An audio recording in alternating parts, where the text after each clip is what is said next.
আমি গত পরশুদিন মালয়েশিয়াতে এসেছি 2 দিন আগে। আসিফ নজরুল স্যার মালয়েশিয়ায় সফরে গিয়ে কি সংবাদ দিলেন জানতে হলে দেখতে হবে সম্পূর্ণ ভিডিওটি। আমি প্রথমে সংক্ষিপ্ত আকারে কিছু বলে নিচ্ছি, তারপর আসিফ নজরুল স্যার কি বলছেন সম্পূর্ণ কথা আপনাদের সাথে শেয়ার করব। এখানে কিন্তু তিনি প্রথমেই মালয়েশিয়াতে গিয়ে 3জন মন্ত্রীর সাথে বৈঠক করেছেন এবং এই যে এর আগে যেন 18,000 কর্মীর কথা বলা হয়েছিল, সেখানে 17,000-এর মতন প্রায় শ্রমিকের কপাল খুইলে গেছে, তাদেরকে নেওয়ার ব্যবস্থা করবে। কয়েক মাসের মধ্যেই 1 থেকে 1.5 লক্ষ শ্রমিক নিবে মালয়েশিয়া সরকার। সেখানে বাংলাদেশিদেরকে কিন্তু অগ্রাধিকার বেশি দেওয়া হচ্ছে।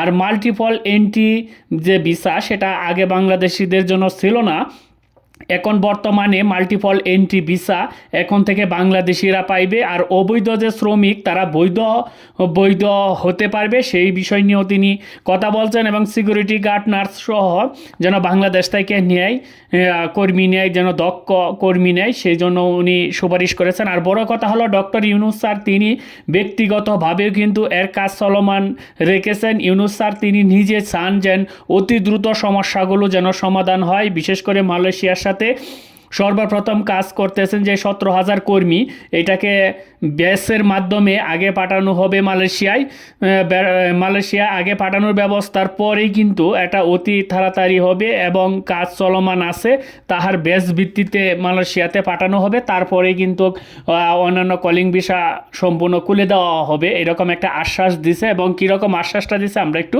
শুনি। এর মধ্যে মালয়েশিয়ার 3জন মন্ত্রীর সাথে বৈঠক হয়েছে। মালয়েশিয়ার যে স্বরাষ্ট্রমন্ত্রী আছেন এবং হিউম্যান রিসোর্স মন্ত্রী আছেন, ওনাদের সাথে আনুষ্ঠানিক বৈঠক হয়েছে। ট্রেডের যে মন্ত্রী আছেন, ওনার সাথে অনানুষ্ঠানিকভাবে আলোচনা হয়েছে। তো এখানে কিছু অগ্রগতি সাধিত হয়েছে, সেটা আপনাদের সাথে শেয়ার করতে চাচ্ছি। প্রথম খবর যেটা আপনারা জানেন, গত বছর মালয়েশিয়ার প্রধানমন্ত্রী আনোয়ার ইব্রাহিম সাহেব বাংলাদেশে গিয়েছিলেন। উনি বাংলাদেশের এখন যে আপনার অন্তর্বর্তী সরকারের যে আমাদের প্রধান উপদেষ্টা আছেন ডক্টর মোহাম্মদ ইউনূসের ব্যক্তিগত বন্ধু। তো উনি তখন প্রতিশ্রুতি দিয়েছিলেন যে গত বছর যেই বাংলাদেশি শ্রমিকরা মালয়েশিয়াতে আসতে পারে নাই শেষ মুহূর্তে, তাদেরকে উনি মালয়েশিয়াতে আসার সুযোগ করে দিবেন। এটা নাম্বার ছিল 17,000-এর মতো। তো এটা ভিত্তিতে আমরা অনেক আলোচনা করেছি। তো তারা বলেছে তারা ব্যাচ ওয়াইজ নিবে। তো প্রথম ব্যাচ হিসাবে 7,926 জনের তালিকা ওনারা চূড়ান্ত করেছেন এবং এটা খুব অল্প সময়ের মধ্যে ওনাদেরকে মালয়েশিয়াতে কাজ করার সুযোগ দেওয়া যাবে, এই প্রক্রিয়া শুরু করে দিয়েছেন ওনারা। সেকেন্ড যে নিউজটা, ভবিষ্যৎ কর্মসংস্থানের ক্ষেত্রে আমরা বিভিন্ন সূত্রে জেনেছি আগামী কয়েক মাসে মালয়েশিয়া 1 থেকে 1.5 লক্ষ বিদেশি শ্রমিক নিতে পারে। তো আমাদেরকে মালয়েশিয়ার যে ইন্টেরিয়র হিউম্যান রিসোর্স মিনিস্টার আছে, উনি আশ্বস্ত করেছেন লোক দেওয়ার ক্ষেত্রে বাংলাদেশকে সর্বোচ্চ অগ্রাধিকার দেওয়া হবে। বাংলাদেশ থেকে সবচেয়ে বেশি লোক নেবেন ওনারা, এটুকু আশ্বাস আমরা পেয়েছি। তো আমরা অনুরোধ করেছিলাম বাংলাদেশে যারা রিক্রুটিং এজেন্ট আছে তাদের সবার জন্য যেন উন্মুক্ত করে দেওয়া হয়, যাতে সবাই লোক পাঠানোর সুযোগ নিতে পারে। এটা আমরা অনেক ভালোভাবে বুঝিয়ে বলেছি। তো ওনারা বলেছেন ওনারা এটা ভালোভাবে বিবেচনা করে দেখবেন, আমাদেরকে অচিরেই ওনারা এই ব্যাপারে সিদ্ধান্ত জানাবেন। তো আমাদের একটা বড় অগ্রগতি যেটা হয়েছে, আমি মালয়েশিয়ার যে ইন্টেরিয়র মিনিস্টার আছে ওনাকে রিকোয়েস্ট করেছিলাম, আমাদের শ্রমিকরা মাল্টিপল ভিসা পায় না, সিঙ্গেল এন্ট্রি পায়, অন্য দেশের শ্রমিকরা পায় মাল্টিপল এন্ট্রি। তো ওটা নিয়ে বেশ কিছুক্ষণ কথা হয়েছে। উনি আমাদেরকে শুধু প্রতিশ্রুতি দেন নাই, ওনার সাথে যারা কর্মকর্তারা ছিল তাদেরকে এই ব্যাপারে দ্রুত পদক্ষেপ নেওয়ার জন্য নির্দেশ দিয়েছেন। আর আমি বলেছি যে মালয়েশিয়ার যারা ইরেগুলার হয়ে গেছেন, যে শ্রমিক ভাইরা আছেন, তাদেরকে রেগুলারাইজ করা বা বৈধ করা যায় কিনা। তো ওনারা বলেছেন ওনারা মাঝে মাঝে এটা করেন, আর গত বছর করেছেন। আর ওনারা বলেছেন যে যাদের পাসপোর্ট এক্সপায়ার্ড হয়ে যায়, ভিসা এক্সপায়ার্ড হয়ে যায়, তাদের ক্ষেত্রে এটা হয়তো করা সম্ভব হবে না। তখন আমি বলেছি দেখেন, অনেক সময় আছে যে মালিকের গাফলতির কারণে বা মালিকের ত্রুটির কারণে এটা হয়, তো সেগুলি আলাদাভাবে বিবেচনা করা যায় কিনা। ওনারা প্রতিশ্রুতি দিয়েছেন, ওনারা এটা বিবেচনা করে দেখবেন। এছাড়া আমরা আরো কিছু বিষয় নিয়ে আলোচনা করেছি, যেমন আমরা বলেছি যে এখানে যে আপনার সিকিউরিটি গার্ড আছে বা কেয়ার গিভার আছে বা নার্স আছে, বাংলাদেশ থেকে নেওয়া যায় নাকি, স্কিল্ড ওয়ার্কফোর্স নেওয়া যায় নাকি, ওনারা আগ্রহ দেখিয়েছেন। এ ব্যাপারে আমাদের আলোচনা অব্যাহত থাকবে।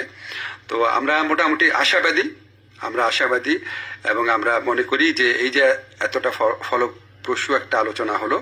সেটা আমাদের প্রধান উপদেষ্টার অবশ্যই উনার বন্ধুত্ব, উনার গাইডেন্স আছে, উনার যে বন্ধুত্ব আছে মালয়েশিয়ার প্রধানমন্ত্রীর সাথে, উনার যে গাইডেন্স আছে আমাদের প্রতি, আপনাদেরকে জানাচ্ছি। ব্যক্তিগতভাবে উনি মালয়েশিয়ার শ্রম বাজার নিয়ে ব্যক্তিগতভাবে উনি আমাদেরকে নির্দেশনা দিচ্ছেন, বৈঠকে বসছেন, ওনার কথা মতোই আমরা কাজ করছি। আর আমাদের এখানে প্রধান উপদেষ্টার যে স্পেশাল এনভয় আছে লুৎফে ভাই, উনি আলোচনায় অংশ নিয়েছেন, অনেক অবদান রেখেছেন। আমাদের প্রবাসী কল্যাণ মন্ত্রণালয়ে যারা আছেন তারা গত কয়েক মাস ধরে চেষ্টা করে যাচ্ছেন বিষয়গুলো এগিয়ে নেওয়ার জন্য। আপনাদের দোয়া ছিল, এই জন্য এতটুকু অগ্রগতি হয়েছে। আপনারা দোয়া করবেন আমরা যেন মালয়েশিয়া যারা শ্রমিক ভাই আছে বা যারা আসতে চান তাদের যেন সত্যিকারে কল্যাণকর কিছু করতে পারি। ধন্যবাদ আপনাদের সবাইকে। হ্যাঁ, প্রিয় দর্শক, আপনারা তো শুনতেই পেলেন যে আসিফ নজরুল স্যার কী বলছেন।